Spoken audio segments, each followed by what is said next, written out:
రాహుల్ యాత్రకు ఆటంకం, భారీ కేడ్లతో అడ్డుకున్న అసోం పోలీసులు, మండిపడ్డ కాంగ్రెస్ అగ్రనేత. అసోంలోని నాగాన్ సమీపంలో ఉన్న హైబర్గాన్ వద్ద కాంగ్రెస్ అగ్రనేత రాహుల్ గాంధీ యాత్రను సోమవారం 2 గంటల పాటు నిలిపివేశారు. ప్రార్థనా స్థలమైన బటద్రవత్ దాన్ వద్దకు వెళ్లేందుకు రాహుల్ ప్రయత్నించగా పోలీసులు అనుమతి ఇవ్వలేదు. ఉదయం భారత్ జోడో న్యాయయాత్రను ప్రారంభించిన రాహుల్ బటద్రవత్ దాన్ వైపు వెళ్లేందుకు ముందుకు కదిలారు. అయితే ఆ మార్గాన్ని పోలీసులు బారికేడ్లతో మూసివేశారు. ఈ ప్రాంతం వైష్ణవ గురువు సంస్కరణవాది అయిన శ్రీమంత శంకరదేవ జన్మస్థలం.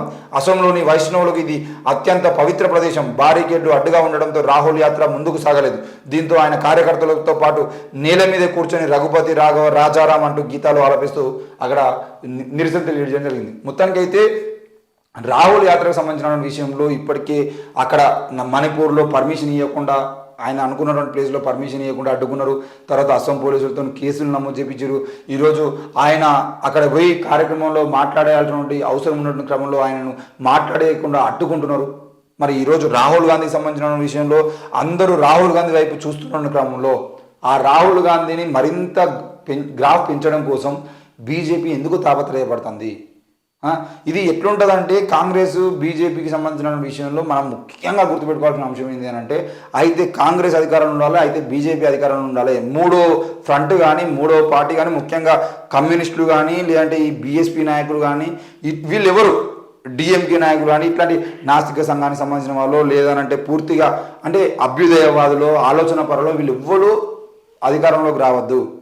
అయితే మళ్ళా బీజేపీ అధికారంలోకి వచ్చిన ఇప్పుడు 75 ఏళ్ళ స్వతంత్ర భారతదేశంలో ఎన్ని సార్లు చూసినా కూడా పార్లమెంటుకు సంబంధించిన విషయంలో కానీ ముఖ్యంగా దేశ ప్రధానికి సంబంధించిన విషయంలో కానీ అయితే కాంగ్రెస్ అయితే బీజేపీ ఈ రెండింటిని కాపాడుకునేది ఆర్ఎస్ఎస్.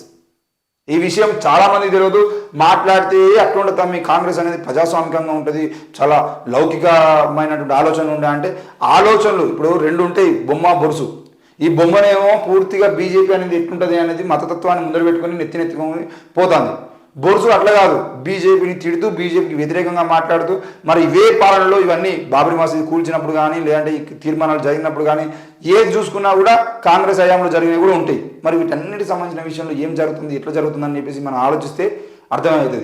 ఈ రెండు కూడా ఒకటే అనే విషయం అర్థం చేసుకోవడానికి చాలా సమయం పడుతుంది.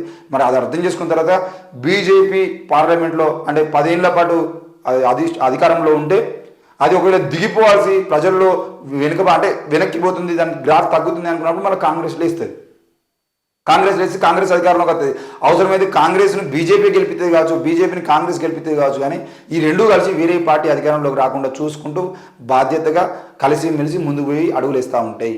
మరి ఈరోజు రాహుల్ గాంధీకి సంబంధించిన విషయంలో అక్కడ కూర్చొని ఆయన ఏంటిది పాటలు పాడుతూ ఉన్నాడు, రఘుపతి రాఘవ రాజారాం అనిపేసి పాటలు పాడుకుంటూ నిరసన తెలుపుతూ ఉంటే ఆ నిరసన కార్యక్రమం లైవ్ జరుగుతూ ఉంటే మరి ఆ లైవ్ను చూస్తున్న ప్రజలందరికీ అరే ఏంది భయ్, ఎందుకు కాంగ్రెస్ పార్టీని ఇంత ఇబ్బంది పెడుతున్నారు, రాహుల్ గాంధీ ఎందుకు ఇబ్బంది పెడుతున్నారు అని చెప్పేసి ఆయన గురించి ఆలోచించుకొని మాట్లాడుకొని ఆయనకు మరింత ఓటు శాతం పెంచుకునే ప్రయత్నం జరుగుతూ ఉన్నప్పుడు ఆ జరిగేటువంటి కార్యక్రమాన్ని మొత్తాన్ని బీజేపీ చేపిస్తున్నప్పుడు అర్థం చేసుకోవాల్సిన అవసరం ఉంది. మళ్ళీ తెరపైకి విఆర్ఏ వ్యవస్థలు, ధరణి స్థానంలో భూమాత పోర్టల్, బడ్జెట్ సమావేశాల్లో రెవెన్యూ పునరుద్ధరణ బిల్లు కసరత్తు చేస్తున్న రాష్ట్ర ప్రభుత్వం. రాష్ట్రంలో మళ్ళీ విఆర్ఏ వ్యవస్థలు జీవం పోసుకునే అవకాశాలు కనబడుతున్నాయి.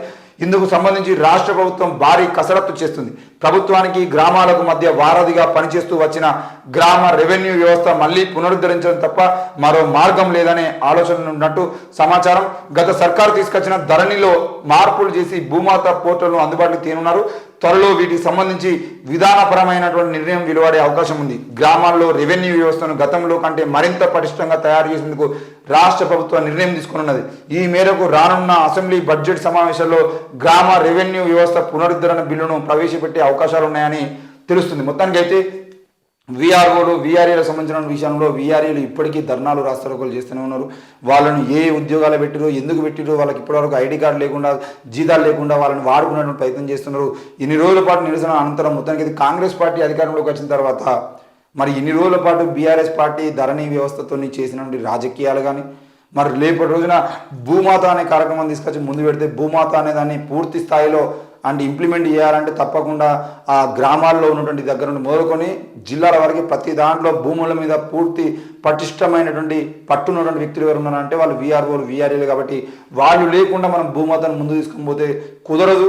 మళ్ళా ధరణి పోర్టల్ సంతకాలు పెట్టి పంపించడం ప్రయత్నం జరుగుతుంది. ఈరోజు వీఆర్ఓ వీఆర్ఏ వ్యవస్థ ఉన్నప్పుడు ఏంది అని అంటే ఏదైనా భూమికి సంబంధించిన విషయంలో ఆ వీఆర్ఓనో వీఆర్ఏనో పిలిచి ఏమైంది ఈ భూమి కరెక్ట్ భూమినా కరెక్టే ఉన్నదా అని చెప్పేసి ఆ ఎంఆర్ఓ కానీ అక్కడ ఉన్నటువంటి రిజిస్ట్రేషన్ ఆఫీసర్ కానీ వాళ్ళు అడిగేటువంటి అవకాశాలు ఉండేది. కానీ ఇప్పుడు అట్లా లేకుండా డైరెక్ట్ డబ్బు ఉన్నోడు పోయి సంతకం పెట్టించుకుంటే ఆడ రిజిస్ట్రేషన్ అయిపోతుంది. ఇది అత్యంత దారుణంగా జరిగింది. కాబట్టి అట్లాంటివి జరగకుండా ఉండాలంటే తప్పకుండా మళ్ళీ వీఆర్ఓలు వీఆర్ఏలు తెర మీదకి రావాలి.